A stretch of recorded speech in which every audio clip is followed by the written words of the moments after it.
Market ऊपर जा रहा है तो हमारे टारगेट्स क्या रहेंगे।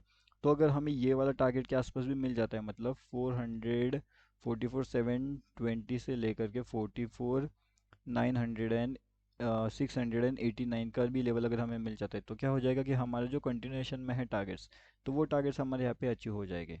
एंड एक बार अगर हमारे वो टारगेट्स यहाँ पे अचीव हो जाता है तो ऑलरेडी हमारा आधा से ज़्यादा काम वहाँ पे हो जाएगा टारगेट अचीवमेंट का। ओके, तो वहाँ पे वो टारगेट हमारे अचीव हो जाएंगे। उसके बाद में हमारे नेक्स्ट इंपॉर्टेंट टारगेट्स कौन से हो सकते हैं, तो जो नेक्स्ट इंपॉर्टेंट टारगेट्स हो गए हमारे, वो यहाँ पे रहेंगे हमारे ये वाले लेवल्स के आसपास। अब ये लेवल्स कौन सा है, तो ये रहेगा 44,880 का लेवल्स, लेकिन ये लेवल बहुत दूर है। मतलब यहाँ से इतना जाएगा या नहीं जाएगा, ये कन्फ्यूजन रहेगा पहली बात।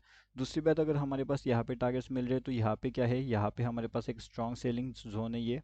यहाँ पे अगर आप देखोगे तो यहाँ से क्या हो रहा है मार्केट के अंदर, ये एक स्ट्रॉन्ग सेलिंग जोन रहेगा यहाँ पे।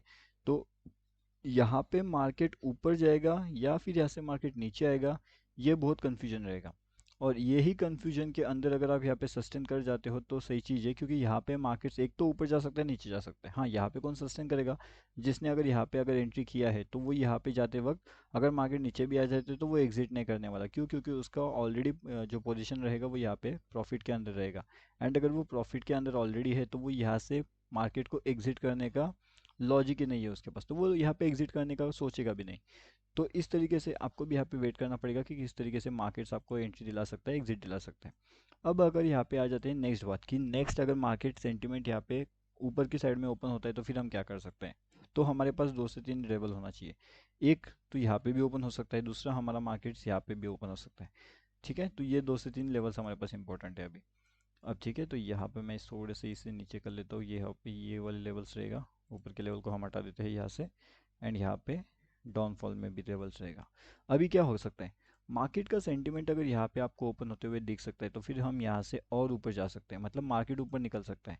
अब मार्केट कहाँ पे जा सकता है, तो मार्केट का इंपॉर्टेंट लेवल रहेगा यहाँ पे। ठीक है, तो ये भी लेवल्स हमारे पास इंपॉर्टेंट रहेगा। तो यहाँ पे हम 2 लेवल्स के अंदर इसे डिवाइड करेंगे, तो लगभग इस तरीके से। मतलब अगर यहाँ पे हमें लगभग 44,984 के आसपास अगर लेवल्स दिखाई दे रहे हैं तो फिर हमें क्या मिल सकता है, 44,997। ठीक है, एंड फिर 45,073, 45,061 एंड 45,127। ठीक है, तो ये लेवल्स आपको मिलेंगे ऊपर की डायरेक्शन में अगर मार्केट्स हमारे उन लेवल्स के आसपास ओपन हो रहा है जहाँ से हमने डिसाइड किया है, एंड वो लॉजिक वहाँ पे अप्लाई हो रहा है, तब जा करके हम उन लेवल्स का यहाँ पे इस्तेमाल करेंगे। नहीं तो फिर वो लेवल्स का इस्तेमाल करने का कोई लॉजिक यहाँ पे नहीं निकलने वाला। उसके साथ में जैसे मैंने आपको बताया कि फ्री वाला जो टेलीग्राम चैनल है हमारा, उसमें आकर के आप पहली बात तो जुड़ जाइए, क्योंकि वो बहुत इंपॉर्टेंट चीज़ें हैं, वहाँ से आपको बहुत सी चीज़ें सीखने मिलती है। मतलब ये वाला, एंड इसका लिंक वीडियो के डिस्क्रिप्शन में आपको मिल जाएगा। अब नेक्स्ट इंपॉर्टेंट चीज़ें क्या है, इन स्लाइड को हम हटा देते हैं यहाँ से। एंड अगर अभी आप यहाँ पे देखोगे तो जैसे मैंने आपको बताया कि हम एक ऊपर की साइड में है। ठीक है, तो जिसने भी यहाँ पे सीई का पोजीशन होल्ड करके रखा है उसे कोई डरने वाली बात है क्या, उसे बिल्कुल डरने वाली बात नहीं है, क्योंकि उसका एंट्री अगर यहाँ पे भी हो गया है तो वो अभी भी प्रॉफिट के अंदर रहेगा। एंड मार्केट यहाँ से अगर ऊपर जा रहा है तो जिसके पास भी सीई का होल्डिंग है वो डेफिनेटली अपने आप को होल्ड करके और भी ऊपर के टारगेट के लिए होल्ड कर सकता है 44,700। अभी यहाँ पे अगर किसी ने यहाँ पे इसे होल्ड किया होगा पीई, अब किया तो नहीं होगा क्योंकि लॉजिकली अगर हम देखा जाएगा तो ना तो ये हमारा सपोर्ट के आसपास घूम रहा है, तो फिर पीई तो होल्ड करने का मौका वहाँ पे नहीं मिलता। लेकिन अगर किसी ने पीई को लॉजिकली नहीं देखा है ना, ऐसे ही एंट्री कर लिया है, तो फिर उनके लिए ये लेवल्स हमारे पास इंपॉर्टेंट हो सकते हैं। वो लेवल रहेगा 44, कौन सा लेवल है ये, लगभग यहाँ पे 44,670। ठीक है, तो मतलब अगर मार्केट इन लेवल्स के ऊपर निकलने की यहाँ पे कोशिश कर रहा है तो फिर अगर पीई होल्डिंग है तो हमें क्या करना चाहिए, पीई में से एग्जिट कर लेना चाहिए, पीई में से एग्जिट हो जाइए। लेकिन अगर आपके पास पीई का पोजीशन होल्डिंग है इन लेवल्स के आसपास तो आपको क्या होगा, ज़्यादा से ज़्यादा यहाँ पे 30 पॉइंट का लॉस हो सकता है। नहीं, क्यों, क्योंकि यहाँ से अगर वो नीचे भी आ जाता है ना तो वो यहाँ तक आ जाएगा, मतलब 44,580। अगर वो यहाँ से नीचे आया तो वो इतना नीचे आ जाएगा, तो मतलब आपको क्या होगा कि यहाँ पे जो आप एग्जिट करने वाले थे इन लेवल्स के पास, यहाँ पे अगर आप एग्जिट नहीं करोगे तो यहाँ से लेकर के यहाँ तक आपको मिल जाएगा। तो वो कितना हो जाएगा हम देख लेते हैं एक बार। तो यहाँ से भी अगर हम देखेंगे 87 पॉइंट्स तो आपको इजीली वहाँ पे गेन हो सकता है। अगर हम ऊपर की डायरेक्शन से यहाँ पे डाउन साइड में आ जाते हैं तो ठीक है। अगर आपका एंट्री भी यहाँ पे हो जाता है तो भी आपका कितना गेन हो जाएगा वो भी हम एक बार चेक कर लेते हैं। अगर एंट्री यहाँ पे भी अगर आपका हुआ है तो लगभग हाँ 75 पॉइंट्स टू 80 पॉइंट्स का गेन आपको इजीली वहाँ पे देखने मिल सकता है। ठीक है, तो ये रहेगा एक स्ट्रेटजी प्लानिंग। आप वहाँ पे इसे कर सकते हो कि इस तरीके से आपको एंट्री एग्जिट वहाँ पे प्लान करना है वो आप वहाँ पे चेकआउट कर सकते हो, देख सकते हो। ठीक है, एंड जो भी इंपॉर्टेंट चीज़ है वो आपको हमारे फ्री टेलीग्राम चैनल में मिलता रहेगा। Okay, for education and learning purpose. अभी अगर हम देखेंगे ना तो यहाँ पे भी हमारे पास जो मार्केट का सेंटिमेंट है वो काफ़ी ज़्यादा निगेटिव भी है वैसे। तो निगेटिव सेंटीमेंट के हिसाब से अगर आप देखोगे तो क्या लगता है मार्केट से ऐसे कंटिन्यूसली नीचे जाएगा या फिर मार्केट से ऐसे ऊपर जा सकता है? तो जिस हिसाब से मार्केट अभी रुक चुका है तो यहाँ से मार्केट सेंटीमेंट ऑलरेडी काफ़ी ज़्यादा गिर चुका है ना।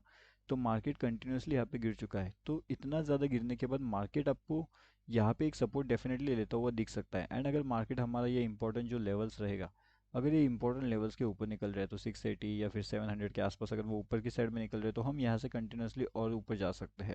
एंड 45 400 के एक बड़े टारगेट्स के लिए हम यहाँ पे वेटिंग कर सकते हैं। 45 400, उसके बाद में 45 800। ठीक है, तो 45 400 एंड 45 800 ये दोनों तीनों टारगेट्स हमें देखने मिल सकते हैं निफ्टी बैंक के अंदर। अगर निफ्टी बैंक यहाँ पे कंटिन्यूसली बिल्कुल अपना ऊपर की डायरेक्शन का टारगेट्स आपको देखने मिलता है तो ठीक है। तो ये ऊपर की डायरेक्शन की बात अभी यहाँ पे फिलहाल चल रही है अगर कंटिन्यूसली ऊपर की साइड में जाते हैं तो। लेकिन अगर हम शॉर्ट टर्म पे देखेंगे ना तो शॉर्ट टर्म पे भी एक सी साइड का एंट्री यहाँ पे बन चुका है जैसे मैंने आपको ऑलरेडी बता करके रखा हुआ है। अब ये सी का एंट्री होल्ड चुका है एंड यहाँ पे अगर पी का एंट्री में आपको कुछ इस तरीके से सेटअप दिखता है जैसे हमारे यहाँ पे सेटअप दिख रहा था पी का एंट्री का, वैसे यहाँ पे अभी सी के एंट्री का सेटअप बना है। तो पी का एंट्री का अगर सेटअप मिलता है तो फिर हम पी का साइड में वहाँ पे ट्रेड प्लान सर्च कर सकते हैं, यानी कि देख सकते हैं पी का एंट्री अगर हमें वहाँ पे मिलता है तो यहाँ पे अभी हम देखने वाले हैं ना कि जो हमारा निफ्टी है, निफ्टी के अंदर क्या चल रहा है, निफ्टी के अंदर क्या अपर साइड में व्यू है या फिर निफ्टी के अंदर यहाँ पे डाउन साइड का व्यू है। उसके साथ में फ्री टेलीग्राम चैनल ज्वाइन कर लीजिएगा, टोटली फ्री है, लिंक वीडियो के डिस्क्रिप्शन में मिल जाएगा। अब जो यहाँ पे निफ्टी का है तो निफ्टी का अगर आप देखोगे तो यहाँ पे निफ्टी का एक नेगेटिव सेटअप चल रहा है। मतलब अगर निफ्टी के अंदर पीई का पोजीशन होल्डिंग है, निफ्टी के अंदर पीई का पोजीशन होल्डिंग है तो क्या हो सकता है, अगर पी का पोजीशन होल्डिंग है तो सेटअप के अकॉर्डिंगली अगर यहाँ पे देखोगे तो एक नेगेटिव सेटअप फॉर्म हुआ है। एंड अगर यहाँ से मार्केट कंटिन्यूसली एक डाउनफॉल करता है तो फिर अपने टारगेट्स 19,680 का रहेगा, 19,673 का रहेगा एंड उसके बाद में 19,668 का रहेगा। तो निफ्टी 50 के अंदर फिलहाल तो एक डाउनफॉल का एक्सपेक्टेशन किया जा सकता है। अभी डाउनफॉल के अंदर जो है, डाउनफॉल के अंदर काफ़ी बढ़िया से टारगेट्स मिल सकते हैं। हाँ, अगर स्टॉप लॉस की बात की तो जाए तो फिर यहाँ पे 690 का स्टॉप लॉस आप कंसिडर कर सकते हो। 690 का स्टॉप लॉस रहेगा एंड टारगेट भी बहुत बड़ा रहेगा तो टारगेट अपना कहाँ तक मिल सकता है, 665 या फिर 673 के आसपास के टारगेट्स आपको देखने मिल सकते हैं। जो कि अगर आप देखोगे तो 690 से 665 तो लगभग 25 to 30 पॉइंट्स का टारगेट हमें डाउन साइड में वहाँ पे इजीली देखने मिल सकता है अगर मार्केट कंटिन्यूसली यहाँ पे डाउनफॉल करता है एंड कंटिन्यूएशन में डाउनफॉल का मोमेंटम आपको देखने मिल जाता है तो ठीक है। तो सी साइड का भी फिलहाल तो वैसा कुछ लॉजिक है नहीं उसके अंदर, तो कि सी साइड में जाने का कोई लॉजिक बनता है एक छोटे टाइम फ्रेम के अंदर। हाँ, बड़े टाइम फ्रेम पे अंदर आप देखोगे तो बड़ा टाइम फ्रेम के अंदर भी एक ट्रैपिंग मोमेंटम जनरेट यहाँ पे हो चुका है, काफ़ी बढ़िया सा ट्रैप मोमेंट यहाँ पे ऑलरेडी जनरेट हो चुका है। अब इस ट्रैप मोमेंट को आपको प्ले कैसे करना है वो देखना पड़ेगा। तो ट्रैप मोमेंटम यहाँ पे एक अपोजिशन में चल रहा है बिल्कुल, मतलब एक लाइन में नहीं चल रहा। ये देखिए ये लाइन से दूर जाने की कोशिश कर रहा है ना। अगर इसे जाना होता तो यहाँ पे जा जाता था ये, लेकिन ये यहाँ पे नहीं गया, यही से इसने ब्रेकआउट कर लिया। अब इस ब्रेकआउट पे अगर हम देखेंगे